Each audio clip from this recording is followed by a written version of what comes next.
Assalamualaikum warahmatullahi wabarakatuh. Alhamdulillahillazi hadana bihidayatil Qur'an wa abhamana bisyariati dinil Islam. Ashhadu an la ilaha illallah wahdahu la syarikalah al-qudusus salam. Wa ashhadu anna Muhammadan abduhu wa rasuluhul mab'usu ila jami'il alam. Allahumma salli wa sallim ala Sayyidina Muhammad wa ala alihi wa sahbihi ila yaumil qiyamah. Amma ba'du fa ya ibadallah, usikum wa nafsi bitaqwallahi faqad fazal muttaqun. Qala Allah Ta'ala, ya ayyuhallazina amanu qu anfusakum wa ahlikum naro wa quduhan nas wal hijarah alaiha malaikatun ghilazun sadidun la ya'sunallah ma amarahum wa yaf'aluna ma yu'marun. Sadaqallahu maulanal azim. Hadirin jamaah Jumat rahimakumullah, di awal khutbah mari kita tingkatkan ketakwaan terhadap Allah dengan sebenar-benarnya, yaitu dengan berupaya optimal menjalankan segala perintah dan menjauhi segala larangannya. Jemaah Jumat rahimakumullah, seorang muslim seyogyanya menjadikan kampung akhirat sebagai target utama yang harus diraih, tidak meletakkan dunia dan gemerlapannya di lubuk hatinya, namun hanya berada di genggaman tangannya saja sebagai batu loncatan untuk mencapai nikmat jannah yang langgeng. Jadi jangan sampai kita hanya duduk-duduk santai saja menanti perjalanan waktu, apalagi tertipu oleh ilusi dunia. Allah Subhanahu wa taala berfirman, Bismillahirrahmanirrahim.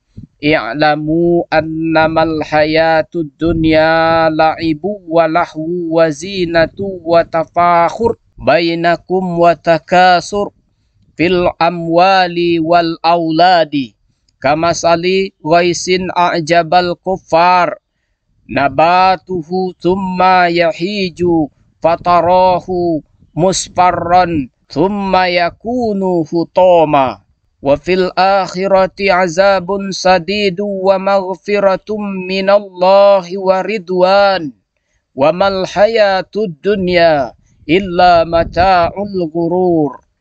Ketahuilah bahwa kehidupan dunia itu hanyalah permainan, kelengahan, perhiasan, dan saling bermegah-megahan di antara kamu, serta berlomba-lomba dalam banyaknya harta dan anak keturunan. Perumpamaannya adalah seperti hujan yang tanamannya mengagumkan para petani, lalu mengering dan kamu lihat menguning. Kemudian hancur. Di akhirat ada azab yang keras serta ampunan dari Allah dan keridoannya. Kehidupan dunia bagi orang-orang yang lengah hanyalah kesenangan yang memperdaya. Quran Surah Al-Hadid. Ibnu Katsir berkata dengan ringkas, Allah Subhanahu wa ta'ala membuat permisalan dunia sebagai keindahan yang fana dan nikmat yang akan sirna, yaitu seperti tanaman yang tersiram hujan setelah kemarau panjang, hingga tumbuhlah tanaman-tanaman yang menakjubkan para petani, seperti ketakjuban orang kafir terhadap dunia. Namun tidak lama kemudian tanaman-tanaman tersebut menguning dan akhirnya kering dan hancur. Perumpamaan ini mengisyaratkan bahwa dunia akan hancur dan akhirat akan menggantikannya. Lalu Allah pun memperingatkan tentangnya dan menganjurkan untuk berbuat baik. Di akhirat hanya ada dua pilihan, tempat yang penuh dengan azab pedih dan hunian yang syarat ampunan dan keridhaan Allah bagi hambanya. Ayat ini diakhiri dengan penegasan tentang hakikat dunia yang akan menipu orang-orang yang terkesan dan takjub padanya. Penekanan sangat penting adalah pendidikan anak yang termasuk salah satu unsur keluarga, agar dia selamat di dunia dan akhirat. Anak bagi orang tua merupakan buah perkawinan yang menyenangkan. Di balik itu anak adalah amanat yang dibebankan atas orang tua. Tidak boleh disia-siakan dan disepelekan. Pelaksana amanah harus menjaga dengan baik kondisi titipan agar tidak rusak. Sebab orang tua kelak akan ditanya tentang tanggung jawabnya. Rasulullah Shallallahu Alaihi Wasallam bersabda, "Kullukum ra'in wa kullukum mas'ulun ar-ra'iyatih." Setiap kalian adalah pemimpin dan akan ditanya tentang tanggung jawabnya. Hadis sahih riwayat Ahmad, Al-Bukhari, Muslim, dan At-Tirmizi dari Ibnu Umar. Anak terlahir dalam keadaan fitrah. Kewajiban orang tua merawatnya agar tidak menyimpang dari jalan yang lurus dan selamat dari api neraka. Selain itu, anak yang soleh akan menjadi modal investasi bagi kedua orang tuanya. Allah Subhanahu wa taala berfirman, Bismillahirrahmanirrahim. Ya ayyuhallazina amanu qu anfusakum wa ahlikum naro wa quduhan nas wal hijaratu 'alaiha malaikatun ghilazun sadidul la ya'sunallah ma amarahum wa yaf'aluna ma yu'marun. Sadaqallahu maulanal azim. Wahai orang-orang yang beriman, jagalah dirimu dan keluargamu dari api neraka yang bahan bakarnya adalah manusia dan batu. Penjaganya adalah malaikat-malaikat yang kasar dan keras. Mereka tidak durhaka kepada Allah terhadap apa yang Dia perintahkan kepadanya dan selalu mengerjakan apa yang diperintahkan. Al-Quran Surah At-Tahrim.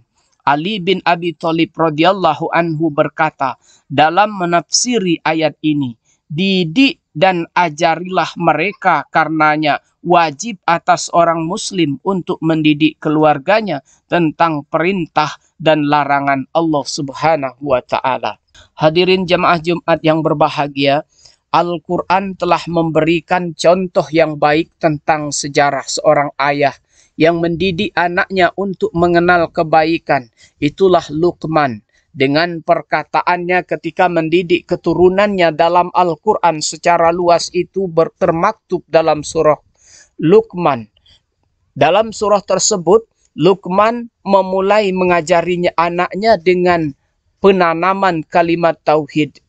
Dilanjutkan dengan kewajiban berbakti dan taat kepada orang tua selama tidak menyalahi syariat.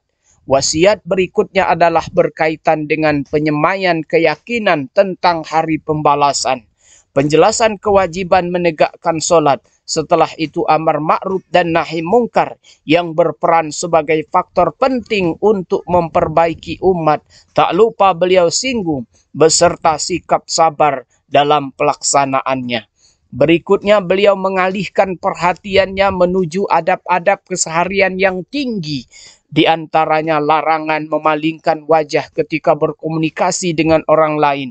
Sebab ini berindikasi jelek, yaitu cerminan sikap takabur. Beliau juga melarang anaknya berjalan dengan congkak dan sewenang-wenang di muka bumi. Sebab Allah Ta'ala tidak menyukai orang-orang yang sombong.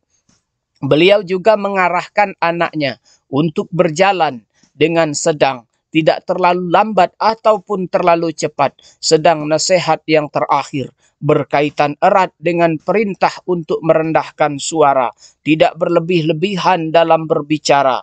Demikianlah wasiat Luqman terhadap anaknya yang syarat dengan mutiara yang sangat agung dan berfaedah bagi buah hatinya untuk meniti jalan kehidupan yang dipenuhi duri agar bisa sampai ke akhirat dengan selamat. Cukuplah kiranya kisah tadi sebagai suri tauladan bagi para pemimpin keluarga memenuhi kebutuhan sandang dan pangan yang memang penting. Kebutuhan seorang anak terhadap ilmu dan pengetahuan lebih mendesak. Jemaah Jumat yang berbahagia, orang tua wajib memenuhi kebutuhan rohani sang anak. Jangan sampai gersang dari pencarian ilmu agama. Perkara ini jauh lebih penting dari sekedar pemenuhan kebutuhan jasmani karena berhubungan erat dengan keselamatannya di dunia dan akhirat. Barakallahu li wa lakum fil Qur'anil azim wa nafa'ani wa iyyakum bima fihi minal ayati wa zikril hakim. Wa qur rabbi ighfir warham wa anta khairur rahimin.